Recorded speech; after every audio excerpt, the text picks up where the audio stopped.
Welcome to r/relationships. I'm Mr. Redder. Tonight, OP's girlfriend is a little too obsessed with Meghan Markle. Let's check this out. My girlfriend's Meghan Markle obsession was cute until I caught her praying to her at 2 a.m. I've been with my girlfriend Emma for 3 years, and in all that time, I never once thought I'd learn something about her that would truly shock me. She's always been an open book, funny, kind, and incredibly thoughtful. We moved in together last year, and it's been great. There was never anything that made me worry about her, never any red flags, until recently. Emma has always been obsessed with Meghan Markle. At first, it was just a casual interest. She watched Suits religiously and followed Meghan's transition into the royal family with excitement. I never really cared about the whole royal family drama, but I'd listen whenever Emma wanted to talk about it. It made her happy, and that was enough for me. But lately, something has changed. Ever since Netflix announced Meghan's new cooking show, With Love, Meghan, Emma has been on a different level of obsession. Every conversation somehow circles back to Meghan. She talks about her morning, then seamlessly transitions into a discussion about Meghan's latest public appearance. We used to watch other videos together, but now she refuses, saying they're a waste of time. The only thing she watches now are Meghan Markle videos on YouTube, interviews, analysis, fan edits, and conspiracy theories. It's like she's completely consumed by it. Her friend group is just as bad. They're a tight-knit group of women who all share the same fixation, and at first, it seemed like an inside joke. They'd post things online about Saint Meghan and joke about the Gospel of Markle. I saw memes about them starting their own religion, and while I found it odd, I figured they were just being dramatic for laughs. They'd get together for Meghan nights, watching anything related to her and discussing her life as if she were a divine figure. At first, I thought it was just harmless fun. People get obsessed with celebrities all the time. Fandoms are nothing new. But the more I watched, the more I realized this wasn't just some phase for Emma. She had started quoting Meghan's words like they were scripture, using them to justify her decisions and even guide her day-to-day life. When she was having a bad day, she would say things like, "Meghan would never let this bring her down," or "I need to channel Meghan's strength." Then, one night, everything changed. I woke up around 2 a.m. and realized Emma wasn't in bed. At first, I thought she was just in the kitchen getting water, but after a few minutes, I heard her voice coming from the bathroom. She was talking softly, and as I got closer, I realized she was crying. My heart dropped. I wasn't trying to eavesdrop, but I needed to know if she was okay. That's when I heard what she was saying. She was praying to Meghan Markle. She was whispering through her tears, telling Meghan everything she was going through. Her work stress, the pressures of her life, her doubts about herself. Then she said something that made my stomach twist. "What would you do if you were me, Meghan?" I stood frozen in the hallway, listening as she poured her heart out to someone who didn't even know she existed. Then she said something that really got to me. "I just wish my boyfriend was more like Prince Harry." She went on, listing things about me that annoyed her. That I didn't come from an upper-class background, that people didn't see me as important, that I didn't have the same drive or ambition. I never imagined she saw me that way. She then whispered, almost in a trance, "One day, I know I'll be with you, Meghan. I can feel it. We're soulmates." I slowly backed away and went back to bed, lying awake for hours. My mind was racing. This was beyond just an obsession. This was something else entirely. The next day, Emma acted like nothing had happened. She was cheerful, talking about With Love, Meghan, and showing me clips from an interview. I could barely focus. All I could hear were the things she had said the night before. When I got home from work, I knew I had to bring it up. I sat her down and told her that I had heard everything. I expected her to be embarrassed, maybe even laugh it off, but she didn't. At first, she denied it. She told me I must have had a bad dream, that I was imagining things. She looked at me like I was crazy, but I knew what I heard. Then her phone buzzed with a notification. Her text tone was Meghan Markle's laugh. That was it. I snapped. I told her that she wasn't going to gaslight me into thinking I imagined it. I knew what I heard.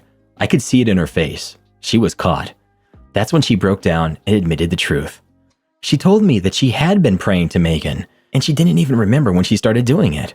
It was just a joke at first, something fun with her friends, but then it became something deeper. She told me that talking to Meghan made her feel better, that it gave her comfort. And yes, she truly believed that Meghan could hear her. I asked her, "Do you really believe that you and Meghan are soulmates?" She just stared at me. No answer. That silence was all that I needed to know. I told her I couldn't do this anymore, that I heard what she said about me, that she wasn't happy with me because I wasn't Prince Harry. I thought she would apologize, but instead she broke down, saying it was my fault, that if I had been more supportive and loving, she wouldn't have gone down this rabbit hole. I told her that she needed help, that I was going to pack my things and stay at a hotel. That was when she lost it. She started shaking, breathing heavily, then suddenly screamed, "Meghan, don't let him leave. We can't let him leave. He must stay." It was like something snapped inside of her. Her breathing became erratic, her hands trembled, and her face contorted into an expression I had never seen before, somewhere between desperation and fury. I took a step back, feeling an unfamiliar sense of fear. She lunged forward, grabbing onto my shirt, pleading with me, tears streaming down her face. "Please, you can't leave me. Meghan wouldn't want this. We were meant to be together. I know she brought us together for a reason." I pried her hands off me as gently as I could and reached for my phone. My hands were shaking as I called her mom, trying to keep my voice steady as I explained what was happening. "You need to come here right now." Her mother arrived within 10 minutes, rushing through the door to find her daughter curled up on the floor, still mumbling Meghan's name between sobs. I could see the horror in her mom's face as she knelt beside Emma, trying to soothe her. I took that as my cue to leave, grabbed my bags, and walked out the door without looking back. Now I'm sitting in a hotel room, trying to process everything. The air conditioner hums in the background, but the silence in the room feels deafening. My suitcase sits half open on the floor, clothes spilling out like I packed in a daze, which honestly, I did. I haven't eaten since yesterday. I haven't slept either. Every time I close my eyes, I hear her voice again, that desperate, pleading tone, the way that she clutched onto me like I was the last thing tethering her to reality. I keep replaying it in my head, wondering where it all went wrong. Was there a moment where I could have stopped this? Could I have said something, done something differently before it got this bad? Or was this always going to happen, no matter what? It's terrifying to think about. I used to believe I knew Emma better than anyone, but now I realize I never really knew her at all. The person I fell in love with, the person I built a life with, was she still in there somewhere? Or had she been slowly slipping away for longer than I realized? I scroll through my phone, my finger hovering over her contact name, but I don't even know what I'd say. Are you okay? Do you realize what you've done? Do you even miss me? None of it feels right. And what if she answers, but it's not really her anymore? What if it's just more talk about Meghan, more delusions? I don't think I can handle hearing that again. But the scariest part is, if this could happen to Emma, how many other people out there are just as far gone? How many people are sitting in their bedrooms right now, whispering prayers to a person who doesn't even know they exist? How many have lost themselves so deeply in an obsession that reality itself has started to bend around it? And how many of them never get found out? How many of them are suffering in silence, spiraling further into something no one is even looking for? I used to think things like this only happened in documentaries and stories about cults and extreme devotion, but now I know better. Now I know it can happen to someone you love, and worst of all, you might not even see it coming. Don't go anywhere, we're just getting started. Our next story is about a different type of obsession, one that ends in a shocking confession. My boyfriend disappeared after the Super Bowl, and nobody knows where he is. For as long as I've known him, football has been my boyfriend Jake's entire life, specifically the Kansas City Chiefs. His love for the team isn't just casual fandom, it's an obsession. His entire wardrobe is made up of Chiefs gear, jerseys, hoodies, even socks. His car has a Chiefs decal on the back window, and he has a framed, signed Patrick Mahomes jersey hanging in our living room like it's a priceless artifact. Every year, he spends hundreds, if not thousands, of dollars on tickets, merchandise, and sports memorabilia. His Sundays revolve around the NFL schedule, and during the season, nothing takes precedence over game day. When the Chiefs win, it's like Christmas morning for him. He's ecstatic, bouncing off the walls, sending messages to his group chat about every play, every call, every highlight. But when they lose, it's a completely different story. He shuts down, isolates himself, and doesn't want to talk to anyone. I've seen him sulk over losses before, but it was always short-lived. A few hours, maybe a day at most, and then he was back to normal. But this time, something is different. The Super Bowl was supposed to be the pinnacle of it all. Jake had been talking about it nonstop for weeks, dissecting plays, arguing with people online, watching every analyst take on the game. He was sure, completely convinced, that the Chiefs were going to win. In his mind, there was no other possibility. He kept telling me, "This is our year. Mahomes is going to cement his legacy. There's no way we lose." I never cared much about football, but I always supported Jake's passion. So when he invited me to his brother's house for a small Super Bowl party, I went. It was just a handful of his close friends and family, everyone decked out in red and gold, the excitement in the air so thick you could feel it. Jake was in his element, laughing, high-fiving, pacing back and forth like a coach on the sidelines. Then, as the game unfolded, everything changed. It started with small things. He stopped smiling, his foot tapping anxiously on the floor. Then came the deep sighs, the hands running through his hair, the pacing that became more erratic. When it became clear the Chiefs were losing, his entire demeanor shifted. He wasn't just disappointed, he was devastated. He barely spoke for the rest of the night. No more yelling at the screen, no more clapping or hopeful pep talks. He just sat there, staring blankly as if his entire world had just crumbled in real time. By the time the final whistle blew, everyone in the room had already accepted it. They patted each other on the back, exchanging lines like, "Tough game, man," and "Next season we'll come back stronger." But Jake didn't move. He didn't speak. It was like he was frozen in place, unable to process what had just happened. His brother walked over and gave him a reassuring pat on the back, but Jake just shrugged it off. When the game ended, everyone tried to lighten the mood, making jokes or saying, "Hey, there's always next year." But Jake didn't respond. He stood up, grabbed his jacket, and walked straight out the door without a word. I had to scramble to keep up with him. The entire drive home, he didn't even speak, not one single word. When we got inside, he just sat on the couch, staring at the floor. I tried to comfort him, rubbing his back, telling him that I was sorry the game didn't go his way, but he barely acknowledged me. Eventually, I went to bed alone, figuring he just needed time to process it. The next morning, he was still in the same spot. I tried everything to cheer him up. I made his favorite breakfast. I suggested we go out and do something fun, maybe take a break from football talk. But nothing worked. He barely ate, barely responded, just kept looking like he had lost something deeper than the game. "Jake," I finally said, sitting across from him, "I know you're upset, but you can't let this ruin you. It's just football. There's so much more to life." His head snapped back, and for the first time in days, I saw emotion in his eyes. But it wasn't sadness. It was anger. "You don't understand," he muttered. "You're not even a real fan." I was stunned. What does that have to do with anything? I care about you, not whether a team wins or loses. He scoffed, shaking his head. "You don't get it. None of you do." I reached for his hand, but he pulled away. "Jake, everyone gets disappointed sometimes, but life goes on. You can't just shut down like this." He stood up abruptly, grabbing his keys. "I need to go." "Go where?" I asked, stepping in front of him. I need to be alone." I tried to stop him, but he walked right past me, out the door, and into the night. That was yesterday. Since then, I've called him, texted him, even emailed him. No response. His brother told me not to worry, that Jake just needs space to work through it. His parents said that they haven't heard from him either. Everyone keeps telling me it's just a phase and that he'll be fine. But I can't shake this feeling. This isn't just about football anymore.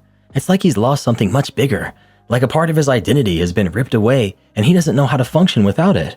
It's not normal to react this way, not to the point where he's shutting out everyone who cares about him. I keep wondering if there's something else going on that I don't know about, something deeper. I went into our bedroom earlier and noticed that some of his things were missing. His duffel bag, some clothes, his toothbrush. It wasn't just a dramatic storm out. He left with the intention of not coming back anytime soon. That realization sent a chill through me. Where did he go? And more importantly, does he even plan on coming back? I don't know what to do. I don't know how to help him if he won't talk to me. Maybe his brother's right. Maybe he just needs space. How long do I wait before I really start to worry? How long before I start calling hospitals or filing a missing persons report? It's only been a day, but something about this just feels off. How can a single football game change someone so much? And what if he's not okay? Update. Jake finally came back after 4 days of complete silence. He just walked through the door like nothing had happened. No text, no call, no warning. Just strolled in, set his keys on the counter, and started taking off his shoes like he had just gotten back from a quick trip to the store. For a split second, all I felt was relief. I had spent the last 4 days worrying, calling his family, imagining the worst case scenarios. Seeing him standing there alive and well made my heart lurch. But then the anger hit. "Are you serious right now? I snapped, standing up so fast that the chair scraped loudly against the floor. 4 days, Jake. 4 days without a single word. Where the heck have you been? He barely looked at me, just ran a hand through his hair and sighed. I needed time. I let out a bitter laugh. Time? Time for what? To completely vanish and ignore everyone who cares about you? My voice was shaking, but I didn't care. You didn't even have the decency to let me know you were alive. Do you have any idea how worried I was? He finally met my eyes then, and there was something in his expression that made my stomach twist. It wasn't guilt. It wasn't regret. It was resignation, like he had already decided what was coming next. I was with Lauren, he said flatly. The words didn't register at first. Lauren? What does Lauren have to do with any of this? Lauren had always been one of the guys. She was just another member of Jake's friend group, the only girl in a sea of football-obsessed men. She talked stats, analyzed plays, and argued about draft picks like she was auditioning for an ESPN analyst job. I had never once considered her as anything other than Jake's football buddy. Jake exhaled sharply, rubbing his temple like this was just as hard for him as it was for me. Oh, I've been staying at her place. The room suddenly felt small, like the walls were pressing in. Why? I demanded, even though I already knew I wasn't going to like the answer. He hesitated for a moment before he finally said it. I've been seeing her, since we found out the Chiefs were going to the Super Bowl. My legs felt weak, and I had to steady myself against the table. You've been cheating on me? Jake didn't even try to deny it. I never planned for it to happen, he muttered, avoiding my gaze. But Lauren just gets me. She understands how much football means to me. She doesn't roll her eyes when I talk about it or try to downplay how important it is. I stared at him in complete disbelief. You're actually using football as an excuse for cheating on me? My voice cracked, a mix of rage and devastation bubbling to the surface. Are you hearing yourself right now? It's not just about football. It's about feeling understood. That was it. That was the moment I snapped. Oh, give me a break, Jake. I've always supported you. I sat through games I didn't care about, listened to you talk about plays I didn't understand, and I stood by you even when you acted like a complete lunatic over a stupid game. And this is how you repay me? By running off to Lauren because she gets you? His expression didn't change. He just stood there, emotionless, like we were having a casual conversation about the weather. I was gonna leave anyway, he said, his voice eerily calm. That hurt more than anything else. He'd already decided to leave. Whether or not I found out about Lauren, he was already gone. I felt my hand shaking as I pointed to the door. Then go. Get out. And don't come back. Jake nodded like he had expected that. He grabbed a duffel bag, packed a few things without a word, and walked out the door. Just before he left, he turned back to me. For what it's worth, I didn't want to hurt you, he said. I let out a hollow laugh. Yeah? Well, you did. And then he was gone. I stood there for a long time, staring at the door, waiting for some kind of emotional breakdown. But all I felt was empty.